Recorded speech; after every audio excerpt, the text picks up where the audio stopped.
Good morning, everyone. It is our last day on board the Independence of the Seas. Had a good day in Jamaica. Ended up doing an excursion over to the Hamden Rum Factory. Originally, I had booked a cave tour, something kind of quick and easy, but that got canceled. A little confusion though. I did see a sign for it when I left the ship, so I don't know if that tour actually still went off. I booked it really cheaply on the app before the cruise, so all good. I got 20% off this rum tour.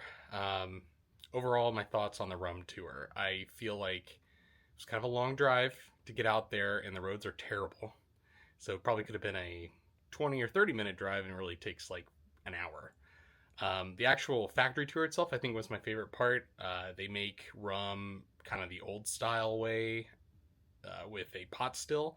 One of the only places that still does that. Most of their rum, they say they use for kind of industrial purposes, like flavoring in chocolates and that sort of thing.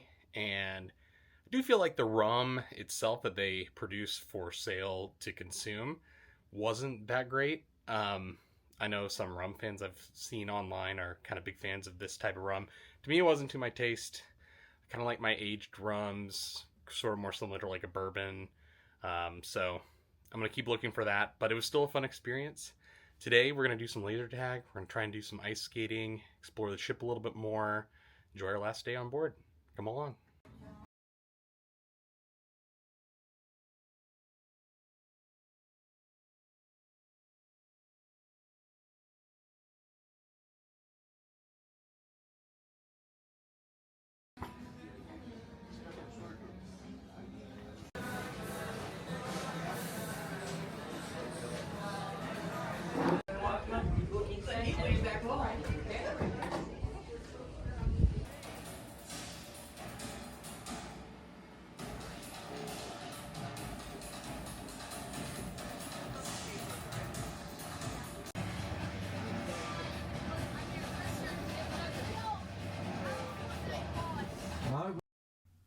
Laser tag is my new favorite activity on board Royal Caribbean ships. I thought it was really well done, super fun, good length of time, about 15 minutes.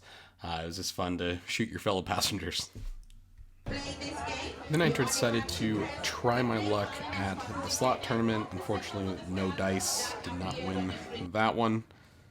Went back to Izumi though for dinner and wanted to try out the sushi bar. So there's two separate little concepts inside of Izumi, and the sushi bar is a pretty good deal. It's about $35 plus tip, and you get one starter, two mains, a dessert, plus some miso soup and some edamame. It's a lot of food for a cheaper price than the other specialty restaurants on board. So I do recommend trying this out. There's not a ton of spots, but usually you can walk in and find a spot, especially if you're going right when the restaurant opens for the day. Independence of the Seas does have a Broadway show on board. It's Grease, so classic. A lot of people obviously familiar with the movie.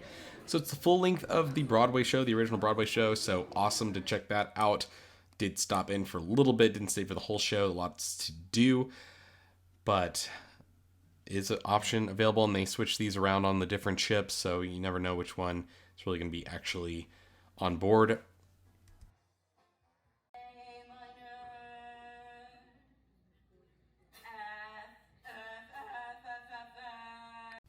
But before I knew it, it was time to depart the ship.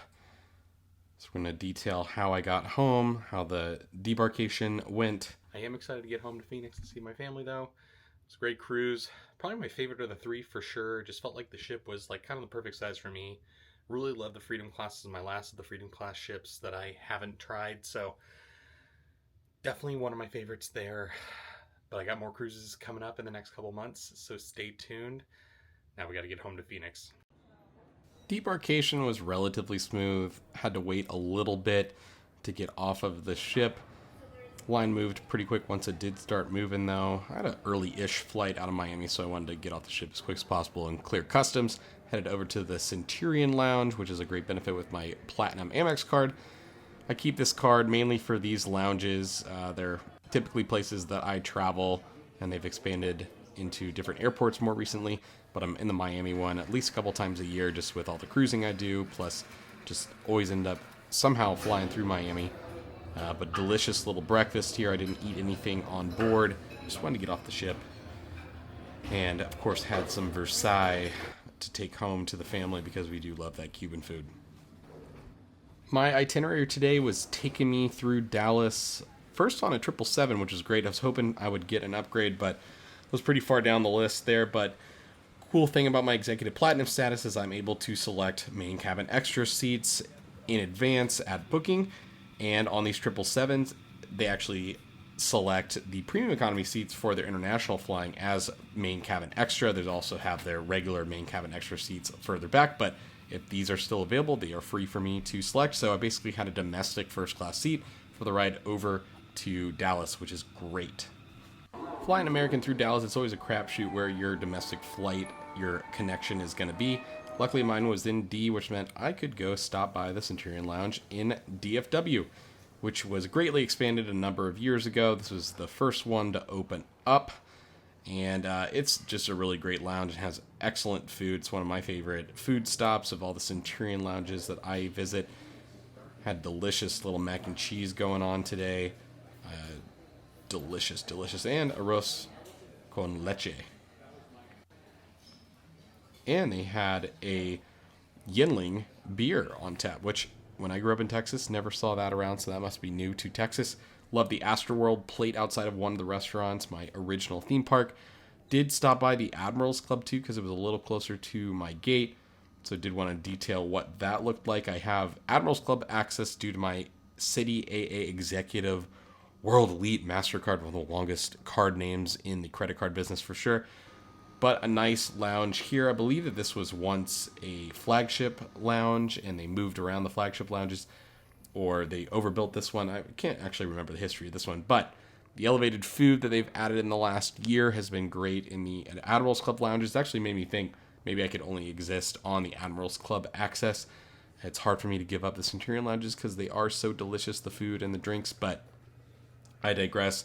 But sometimes the Admirals Clubs over the last year have just been a more convenient lounge for me based on where my flights are, and I'm always flying American. Sometimes Southwest, but mostly American if I can get it because I want to get my upgrades.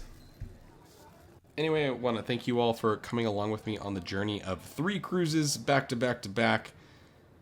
We're going to head back to sea here in the next month or so, but that video will be coming shortly after this one. So thanks a lot for watching. I'll leave you with one last shot of the Independence of the Seas.